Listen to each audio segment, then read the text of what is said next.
ما كان إبراهيم يهوديا ولا نصرانيا ولكن كان حنيفا مسلما وما كان من المشركين. ይህን ቁርአንን በድምጽ ቀርጾ ለኡማው ማድረስ ሐሳቡን ከየት አመጣው? ትንሽ ነገር እስኪ አያይዘህ እዛው ላይ ልጨምርበት ጥያቄ ኡስታዝ ላንደርድረውና የዚማውንም ጉዳይ በዛው ብታነሳው ደስ ይለኛል።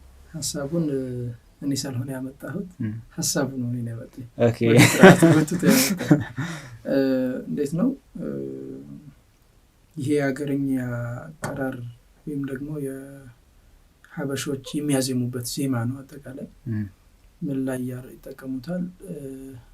አውራድ ላይ ይጠቀሙታል፣ አንዳንድ ያዛል ላይ ይጠቀሙታል፣ መንዙማ ላይ ይጠቀሙታል፣ ቁርአን ላይ ይጠቀሙታል። ሙሽተረክ የሆነ አይነት ዜማ ነው።